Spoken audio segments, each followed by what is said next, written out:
The scrub sink makes a sound that never leaves your ears. Water roars without apology while you count the strokes and the minutes and the ways a day can change shape. The clock above the door did not care about my hunger or the shake in my calves. It only cared about the truth of seconds. 16 hours is a number people say as if it is a mountain. In the operating room, a number becomes a corridor. You keep taking steps and refuse to look for windows. We finished the last closure in a room that smelled like steel and lemon. The team peeled off gowns with the quiet that comes after storm. Someone said good work the way a pilot says we have landed. I signed orders and stood still long enough to feel my own weight. My name is Elias Mercer, and I cut where blood tells lies, and I stitch until truth holds on its own. On the board that morning, the cases looked like a long road through winter. By the end, my hands remembered fire and my mind remembered home. I wanted two things on the walk from the hospital to the garage: steam and silence. The steam would come from a shower that remembers skin better than suits. The silence would come from a woman who used to place her palm on my chest and call that a sermon. I drove through Boston with the windows cracked just enough for the city to speak without shouting. The sky had the thin color of paper. Street lights blinked like they were deciding whether to stay. When I reached our building, the doorman nodded with the warmth of a man who knows what time looks like on a face. He said the elevators had been fussy at midnight and then smoothed out at 2. He said a guest had left a box of macarons for someone on the 12th floor but forgot the name. I smiled the way doctors smile when they have nothing left to give except acknowledgement. I took the elevator up and watched my reflection try to behave.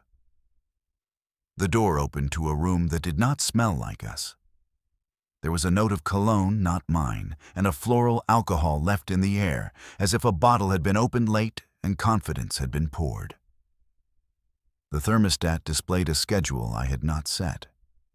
The living room held 2 glasses drying themselves on the coffee table as if they believed in evaporation.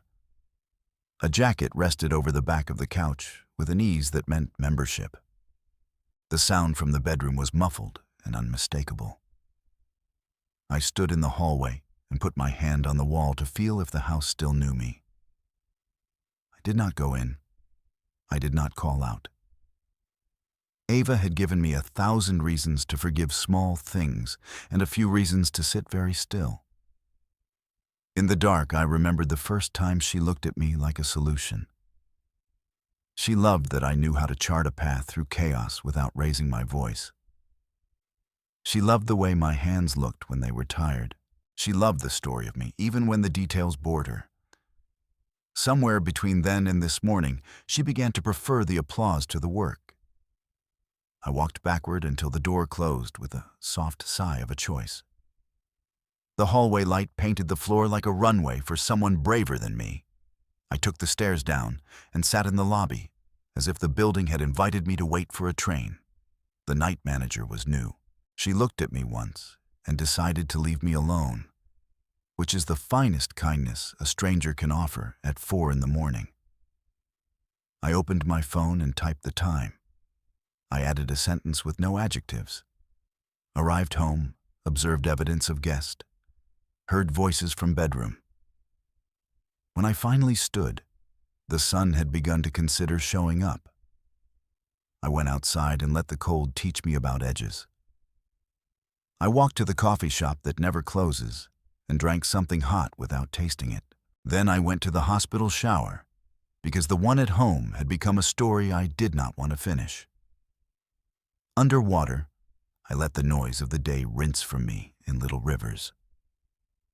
I dressed in the spare clothes that live in my locker for the nights when life insists on repetition. I sat in the call room and listened to the hum of a building that keeps people alive. At 7, the morning team arrived, with faces that still believed in breakfast. I signed out the last case and left without telling anyone why my eyes felt like they had been sanded.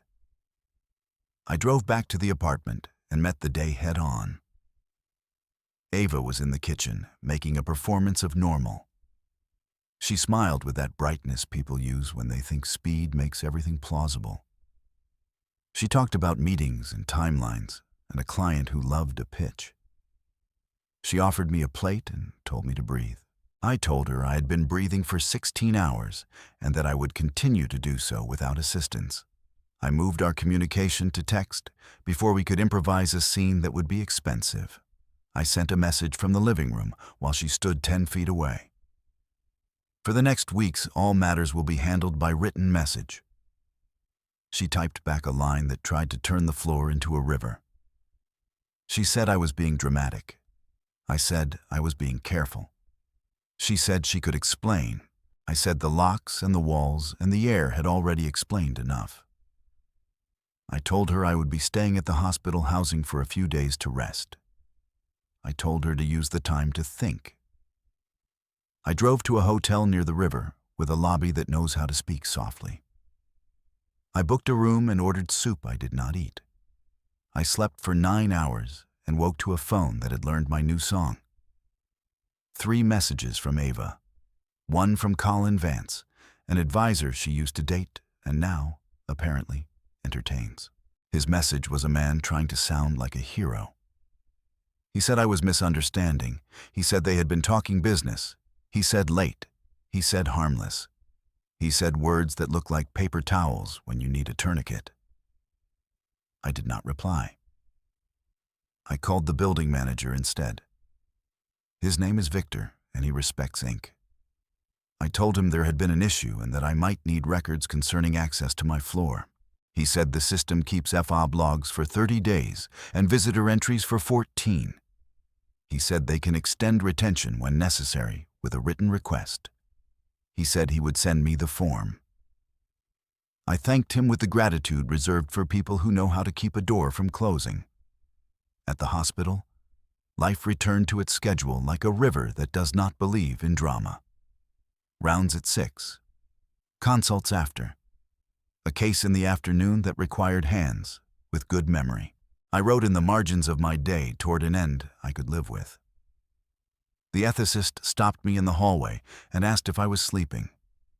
I answered with honesty that would not invite a lecture. Enough. He nodded like a man whose job is to bless table scraps. Ava sent a photo of a dinner she had cooked with the caption, "Made your favorite." I looked at the plate on the screen and remembered 1,000 small mercies that had nothing to do with fidelity.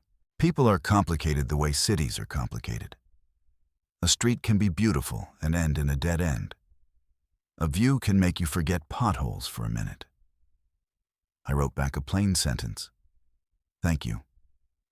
I will be at the hospital housing until Sunday. Leave the keys with Victor if you need to be away overnight. On Friday, I met with Asha Patel, a family lawyer who carries calm like a lantern. I have sent a handful of colleagues to her when they needed paper to save them. We sat in a room with a window that caught a sliver of the Charles. I told her the facts like a surgeon dictating a note after a long case. She asked questions like a pathologist tracing a border. She explained my options like a teacher for whom grammar matters because meaning matters.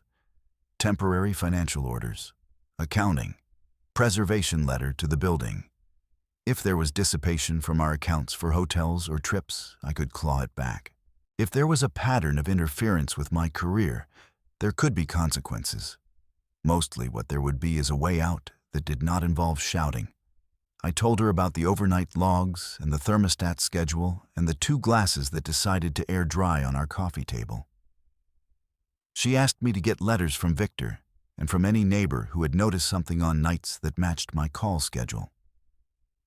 She told me to avoid confrontation and to communicate through texts. She asked me to begin a folder with screenshots of rideshare charges that lined up with nights Ava said she was staying in. She told me to take photos of any items that might later become contested and to back up my phone to a hard drive that did not live in the cloud of regret. I walked out of Asha's office, feeling like the ground had decided I was worth holding again. On the way back to the hospital, I stopped at the building and signed the preservation request and the form authorizing copy of FOB and elevator logs for the previous month. Victor promised to attach camera stills of the lobby for the nights in question.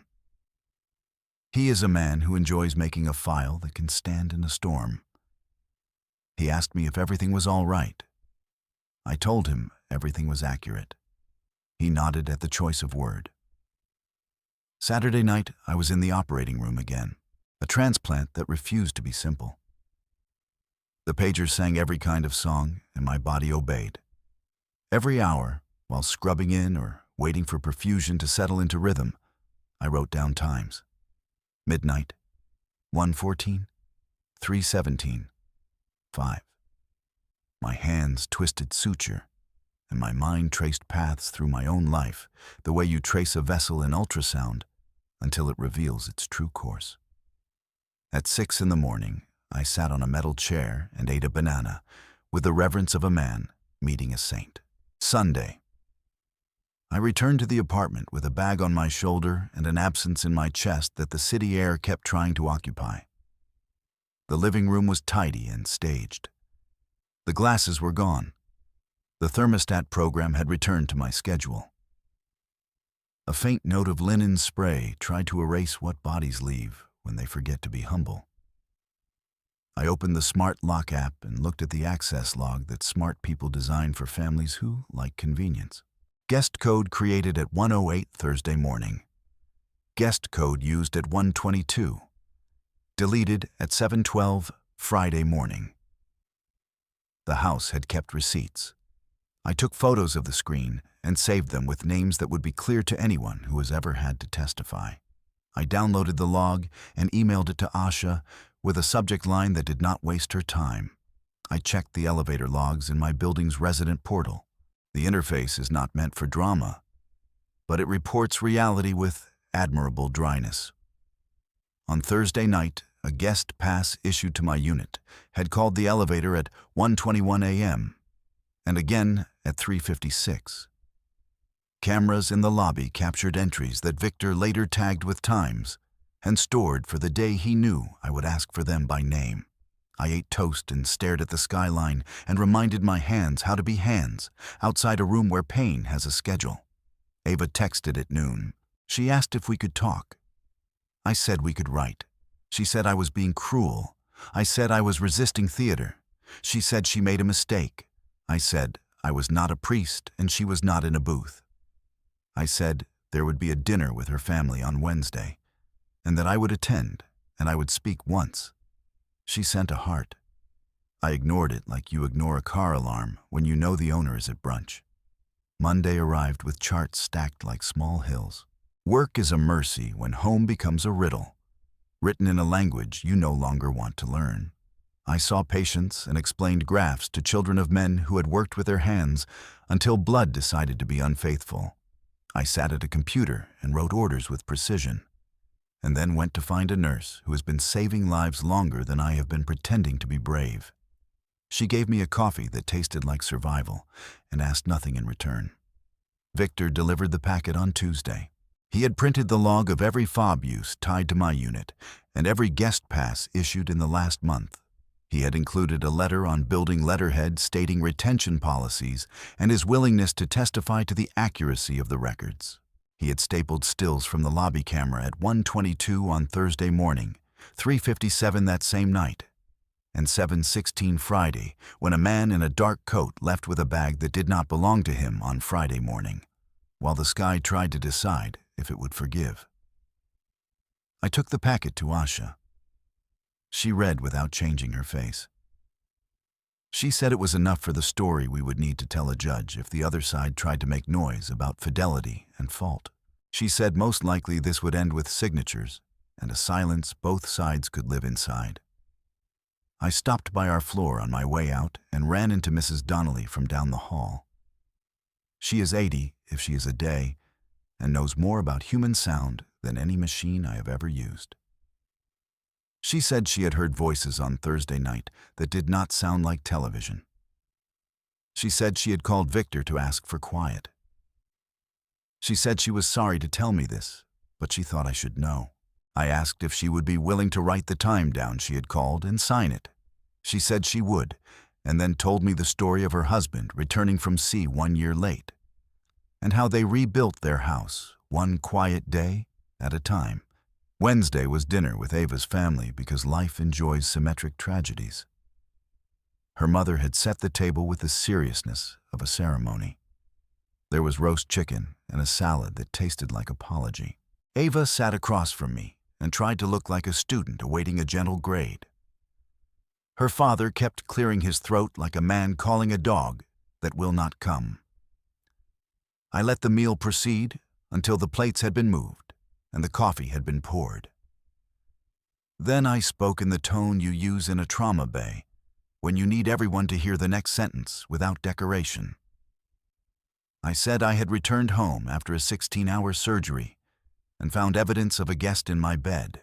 I said I had since obtained the logs from our smart lock, the elevator, the lobby cameras, and the building management. I said I had retained counsel and that documents would be served shortly. I said there would be a fair division of property and that I had no intention of waging war where paper would suffice. I said I would not entertain discussions about reconciliation until every part of me that loved Ava had had time to stop bleeding. I said there was no revenge to fear from me, because I had operated long enough on people who thought pain could be controlled with fury, and I had learned the opposite. The doorbell rang. A process server with eyes like sidewalks handed Ava the envelope with the calm of a man who believes in schedules.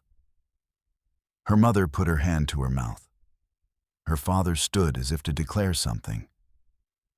I did not look up. I had already said all the words I intended to say in that house. I stood. I thanked them for the meal. I told Ava to send me a written list of any items she wished to keep and that I would respond in writing. I walked out with my hands at my sides, like a person satisfied with gravity. The days after were not ablaze. They were a kind of weather. Papers move slowly because people require time to let go of the words they use to identify themselves. I did cases and rounds and the slow work of being a man who does not perform his grief in public. Asha filed motions for temporary orders and for accounting. She put a hold on large transfers from the joint account. She sent preservation letters to 2 hotels Ava had used on weekends she said were team offsites. One replied with a confirmation number and the name Colin on the check-in record. The other sent a polite refusal pending a subpoena. Asha smiled in the way she smiles when a wall asks to be leaned on. Ava began to send messages that had the tone of someone who believes a narrative can be bargained with. She said she had been lonely. She said my hours had hollowed the house. She said she missed the version of me who went to bed at 10 and woke at 6 and treated life like a list. I wrote back in simple syringes of text. I understand what you feel. I am responsible for the hours I give to strangers. I cannot be more than one person in one day. I will not turn my hours into your excuse. We will proceed through counsel. Colin attempted grand gestures in small mediums. He sent me a long message asking me to be a man about this. He told me Ava deserves happiness. He explained that people who save lives often believe they deserve special attention and that I might have neglected the garden at home. I stared at the message as if it were a pamphlet stuck under a windshield wiper. Then I archived it and put my phone in a drawer and went for a run along the river until the sound of my breath replaced the sound of his voice in my head. I spoke with the hospital's office of staff health and told them I was in the middle of a personal change and that I intended to keep my schedule, but might need a day when the paperwork demanded signatures. They thanked me for my professionalism, as if the world had decided to be kind for a minute. The ethicist asked if I had someone to talk to who knows how to hold silence without trying to fill it. I said I had a river and a notebook and a friend who makes coffee but does not try to fix me. He nodded. He told me he had learned that weather is a doctor's best therapist because it does not take notes. Victor called to inform me that a package had arrived addressed to me from one of the hotels. Inside was a letter verifying that Ava and Colin had stayed 2 nights during a period when I was in the operating room, and she was sending me messages about debriefing a client. The letter included a copy of a receipt and a time-stamped door entry log. I took the letter to Asha. She added it to the file and said 3 words she does not overuse. This is helpful. I moved out of the apartment and into a smaller place with windows that look down on a park where dogs argue politely. The first night the silence felt like a test. The second night, it felt like a bandage. I put a mattress on the floor and a lamp near the window, and I cooked an egg and burned it and ate it anyway. I bought a rug that matches nothing because I needed a small rebellion that would harm no one. I slept and dreamed about sutures that refused to hold and woke without panic. I went to work and found the morning had made my hands steady again. Asha presented a draft settlement that would divide the life we built into piles that would not wound us further. There was room for bad faith, but not much. There was room for bitterness, but not profit. Ava agreed to the terms in principle. Colin faded from her texts the way storm clouds fade when the day decides to retain some dignity. I do not know if she chose that or if he did. I do not care.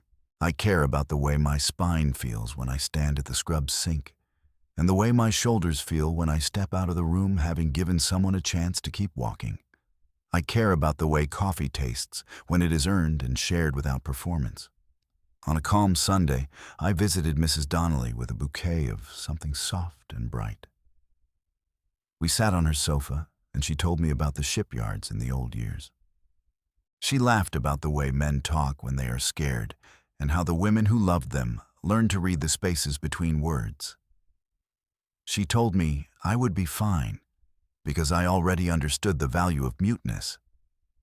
She said surgeons learn to live without applause, because the body gives none.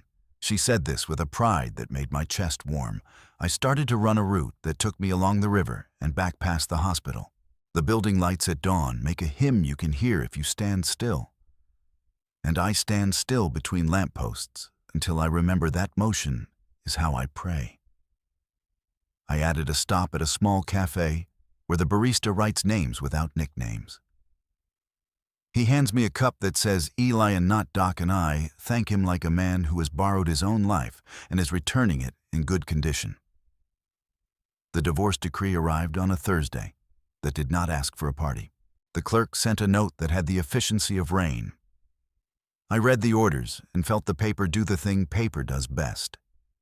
It takes chaos by the throat and teaches it to speak a language a judge can understand.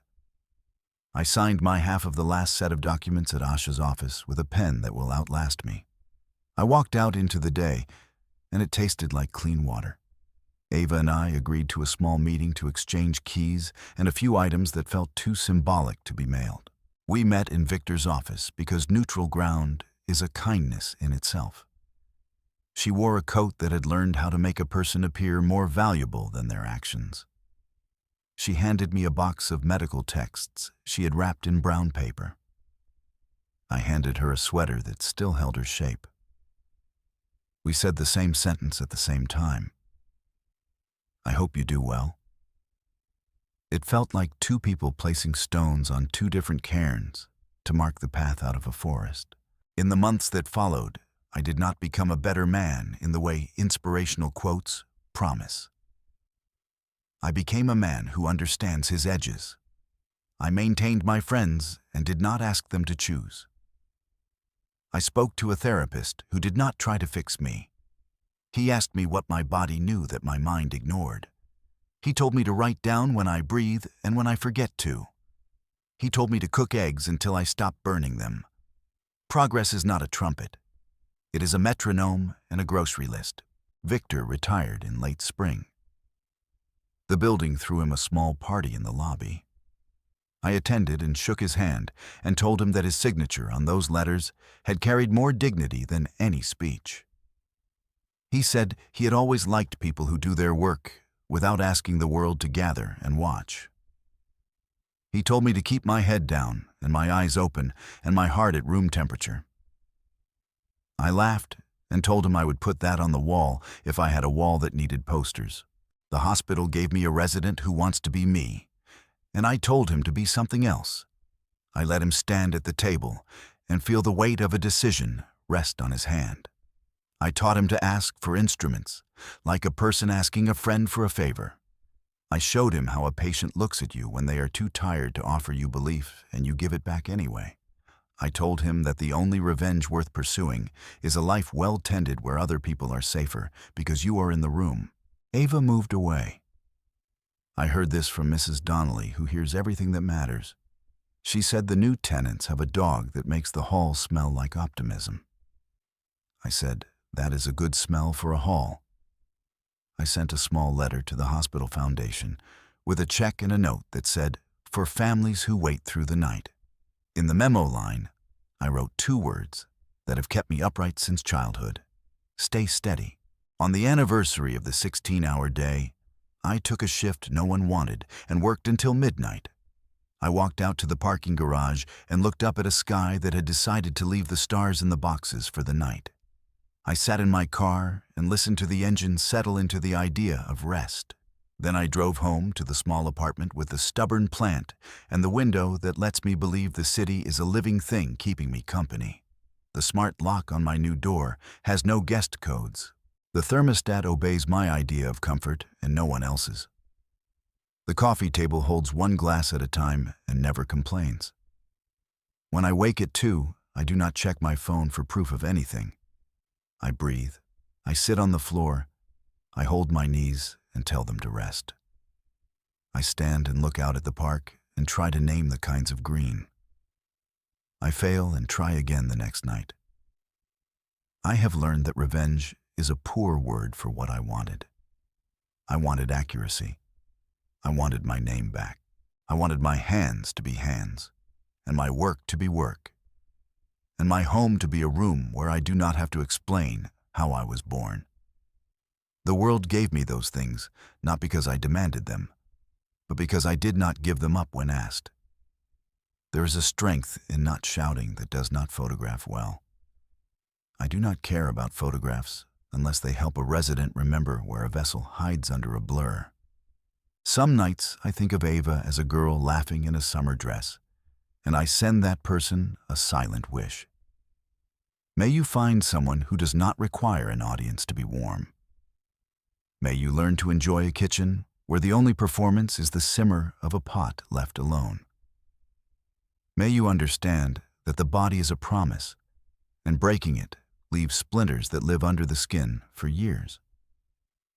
I keep a notebook by the bed now, and I write a few lines before sleep. Not about the past, about the day that just happened. I write about a nurse who held a hand for 6 hours without sighing. I write about a patient who thanked me with the last bit of breath he had before the machine took the rest.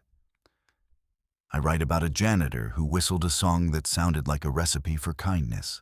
I write about the way light falls on the hospital floor at 4 in the morning when even the most important men become quiet. There is a bench near the river with a plaque that says a name I do not know. I sit there once a week and watch the water pretend to stay while moving. I think of the operating room and the smell of lemon and steel. I think of the moment after closure when the team becomes a choir of hands, cleaning and resetting. I think of the lobby of my old building and the way Victor looked at me when he handed me the envelope that would change the next year of my life.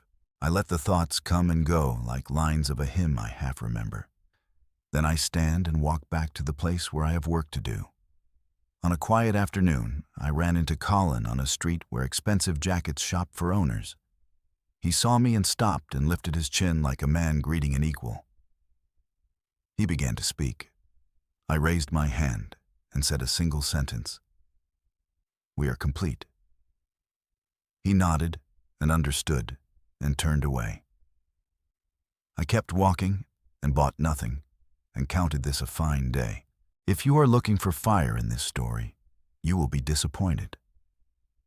I learned to live inside rain. It keeps you honest. It makes you check your steps. It cleans what clings without asking for applause. I will take rain over fireworks every time, because rain will sit with you while you wash a cup and plan tomorrow, and forgive the parts of yourself that wanted a movie when a manual would have saved you. The scrub sink still sings in my ears. It is a song about hands and rules and the grace of steps taken without drama. I count. I watch water slide down and carry away the day before the next one begins. I stand. I step into a room that asks more than it gives, and I give anyway. I go home to a room that asks nothing, and it feels like a gift I finally learned how to open. I went back to the lobby of the old building a year later to leave a note for Victor because habits die hard when they are about thanks. The new manager did not know me, and that felt right. I left the note under a small dish meant for keys and walked away. On the street, the wind cut clean lines through the afternoon, and I realized I was smiling for no camera and no one in particular. The feeling was unphotogenic and perfect. Life is a stack of charts and a bowl of lemons and a pair of hands that do their best. I keep mine busy. I keep my door simple. I keep my eyes on the color the sky chooses when the world has decided to forgive itself for a minute. I learned in one long night that home is not an address. It is any place where you can set a glass down and know no one will lie to it while you are washing your hands. I wake before alarms and listen for the small hum that tells me the building trusts itself. I stretch my hands and thank them for learning work without resentment. I drink water and stand at the window until the city remembers my name. I iron a shirt and learn again that heat can soften what stubbornness could not. I carry a notebook and write times, as if time were a friend who deserves attention. I walk the river path and let geese judge me without consequence. I buy fruit and choose the one with scars because survival looks like that. I sit in the cafeteria and watch a resident laugh like a child, and I forgive the world a little. I call my mother and let her talk about weather until my pulse slows. I clean the stovetop and decide to leave one small stain as a reminder that effort has limits. I change the sheets and invite sleep to try again with better terms. I write a thank you to a nurse who caught a lab value before it caught us. I learn a new suture pattern because the body keeps inventing curves. I sweep the floor, and the sound of the broom feels like punctuation. I back up files to a drive that lives in a drawer and label the drawer with blue tape. I polish my shoes and think about men who believed armor would save them. I nod to the security guard whose name I know because names are bridges. I share lunch with a resident who has not eaten seated in 2 days, and we both sit. I rest my elbows on the counter and let the weight tell me where I am weak. I light a candle and do not ask it to be more than light. I scrub fruit like instruments because habit bleeds into everything.